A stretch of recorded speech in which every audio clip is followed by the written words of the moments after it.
ਮਕਾਨ ਕਿਸ ਤਰ੍ਹਾਂ ਦਾ ਜੇ? ਮੇਰਾ ਜੀ ਹੈ ਹੀ ਨਹੀਂ। ਹੈ ਹੀ ਨਹੀਂ? ਹਾਂਜੀ, ਦੋ ਤੁਸੀਂ ਮਰਲੇ ਲੋਕਾਂ ਦਾ ਜਗ੍ਹਾ ਮਕਾਨ ਪਈ ਬਣਾਉਣ ਵਾਲੇ, ਤੁਹਾਡਾ ਆਪਣਾ ਮਕਾਨ ਨਹੀਂ ਹੈ। 2 ਮਰਲੇ ਪਈਏ, ਗੁੰਜਾਇਸ਼ ਹੀ ਕੋਈ ਨਹੀਂ ਪਾਣ ਦੀ। ਕੋਈ ਬੱਚਿਆਂ ਦੇ ਕੰਮ ਕਰਦਾ, ਮਜ਼ਦੂਰੀ ਕਰਦਾ, ਤੇ ਕੋਈ ਗੰਦਮ ਦਾ ਅੱਜਕੱਲ ਸੀਜ਼ਨ ਆ ਤੇ ਗੰਦਮ ਕਟਾਈ ਦੇ ਵਿੱਚ ਮਜ਼ਦੂਰੀ ਕਰਦਾ। ਸਾਨੂੰ ਇੱਕ ਸ਼ਖਸ ਨੇ ਆਇਆ ਵਾ, ਮਜ਼ਦੂਰੀ ਕਰਨ ਦਿਆ ਵਾ, ਤੇ ਉਹਨਾਂ ਕੋਲ ਮੈਂ ਜਾ ਰਹੀ ਹਾਂ ਤੇ ਪੁੱਛਾਂਗੀ ਕਿ अस्सलाम वालेकुम ਵਾਲੇਕੁਮ ਅਸਲਾਮ। भाई 2 ਮਿੰਟ ਗੱਲ ਕਰ ਲੈ। ਹਾਂਜੀ ਹਾਂਜੀ। ਹਾਂਜੀ ਪੂਰਾ 2 ਮਿੰਟ ਕੰਮ ਛੋੜ ਦੋ। ਇਹ ਕੀ ਕਰਦੇ ਪਏ ਜੇ ਤੁਸੀਂ? ਇਹ ਜੀ ਮਸ਼ੱਕਤ ਹੈ।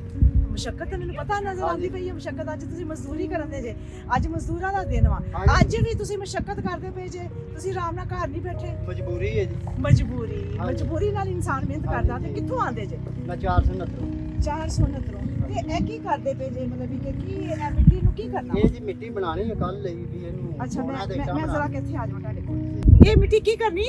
ਇਹਦੀਆਂ ਸੁਬਹ ਇੱਟਾਂ ਬਣਾਉਣੀਆਂ ਨੇ। ਇਹਦੀਆਂ ਸੁਬਾ ਇੱਟਾਂ ਬਣਾਉਣੀਆਂ। ਹਾਂਜੀ। ਇਹਨੂੰ ਕੀ ਕਹਿੰਦੇ ਨੇ ਇੱਥੇ? ਇਹਨੂੰ ਜੀ ਗਾਰਾ ਕਹਿੰਦੇ ਨੇ, ਵੀ ਕਹਾਣੀ ਬਣਾਣੀ। ਹਾਂਜੀ, ਕਹਾਣੀ ਬਣਾਣੀ। ਕਹਾਣੀ ਬਣਾਣੀ ਜੀ। ਇੱਥੇ ਪਹਿਲੇ ਕਹਾਣੀ ਬਣਦੀ ਆ। ਹਾਂਜੀ, ਕਹਾਣੀ ਬਣਦੀ। ਫਿਰ ਉਸ ਤੋਂ ਬਾਅਦ ਇਹ ਕਿੱਥੇ ਜਾਂਦੀ ਆ? ਇਹ ਜੀ ਭੱਠੇ ਦੇ ਵਿੱਚ। ਫਿਰ ਪੱਠੇ ਨਹੀਂ, ਫਿਰ ਹਾਂਜੀ, ਇੱਟਾਂ ਬਣਾਣੀਆਂ ਨੇ ਅਸੀਂ, ਫਿਰ ਇੱਟਾਂ ਜਾਣੀਆਂ ਭੱਠੇ।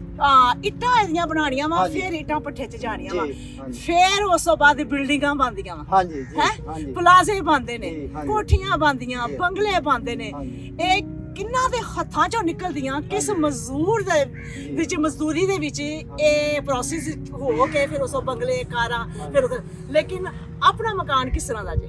ਮੇਰਾ ਜੀ ਹੈ ਹੀ ਨਹੀਂ। ਹੈ ਹੀ ਨਹੀਂ? ਹਾਂਜੀ, 2 ਤੁਸੀਂ ਲੋਕਾਂ ਦਾ ਮਕਾਨ ਬਣਾਉਣ ਵਾਲੇ, ਤੁਹਾਡਾ ਆਪਣਾ ਮਕਾਨ ਨਹੀਂ ਹੈ। 2 ਮਰਲੇ ਪਈਏ, ਗੁੰਜਾਇਸ਼ ਹੀ ਕੋਈ ਨਹੀਂ ਪਾਣ ਦੀ। ਅੱਛਾ ਹਾਂਜੀ, ਗੁੰਜਾਇਸ਼ ਨਹੀਂ ਹੈ। ਗੁੰਜਾਇਸ਼ ਹੀ ਨਹੀਂ ਹੈਗੀ। ਦੇਖੋ ਸੋਚਣ ਵਾਲੀ ਗੱਲ ਇਹ ਵਾ ਕਿ ਇਹ ਕੰਮ ਕਰ ਰਹੇ ਨੇ, ਇੱਟਾਂ ਬਣਾਉਂਦੇ ਨੇ, ਹਾਂਜੀ। ਇਹਨਾਂ ਦੇ ਹੱਥਾਂ ਚੋਂ ਇੱਟਾਂ ਨਿਕਲਦੀਆਂ, ਫਿਰ ਕੋਠੀਆਂ ਬਣਦੀਆਂ, ਬੰਗਲੇ ਬਣਦੇ, ਪਲਾਜ਼ੇ ਬਣਦੇ, ਤੇ ਇਸ ਗਰੀਬ ਦਾ ਆਪਣਾ ਘਰ ਕੋਈ ਨਹੀਂ ਹੈਗਾ। ਅੱਛਾ ਮੇਰਾ ਵੀਰ, ਤੇ ਤੁਹਾਨੂੰ ਕਿੰਨੀ ਦਿਹਾੜੀ ਮਿਲਦੀ ਹੈ? ਇਹ ਜੀ ਦਿਹਾੜੀ ਨਹੀਂ ਸਾਨੂੰ, ਹਾਂ ਇਹ ਸਾਨੂੰ ਦਿੰਦੇ ਨੇ 1000 ਦਾ, ਯਾਨੀ ਕਿ 1300 ਰੁਪਏ 1000। 1000 ਇੱਟ ਦਾ 1300 ਰੁਪਇਆ ਤੁਹਾਨੂੰ ਮਿਲਦਾ ਵਾ। ਤੇ ਜਿਹੜੀ 1000 ਇੱਟ ਵਾ ਉਹ ਕਿੰਨੀ ਆਪਣਾ ਕਿੰਨੇ ਟਾਈਮ 'ਚ ਬਣਦੀ ਆ?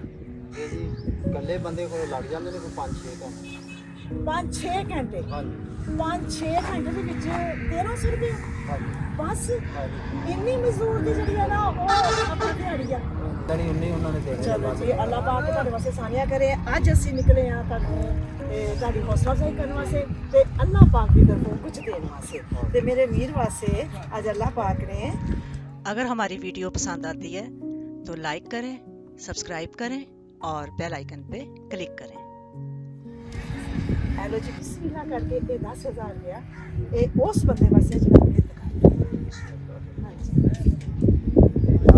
छोटिया छोटिया खुशियां देने वास्ते ਅਸੀਂ ਨਿਕਲੇ ਆ ਹੈ, ਤੇ ਇਹ ਅੱਲਾਹ ਪਾਕ ਦੀ ਤਰਫੋਂ ਵਾ ਹੈ। ਔਰ ਫਿਰ ਉਸ ਤੋਂ ਬਾਅਦ ਜ਼ਰੀਆ ਬਣੇ ਨੇ ਨਵਾਜ਼ ਸਾਹਿਬ, ਸਾਡੀ ਭੈਣ ਦੁਰੇ ਲਤੀਫ। ਹਾਂਜੀ। ਉਹਨਾਂ ਨੇ ਨੁਮਾਇੰਦਗੀ ਕੀਤੀ ਆ ਦੀਆ ਪ੍ਰੋਜੈਕਟ ਦੀ।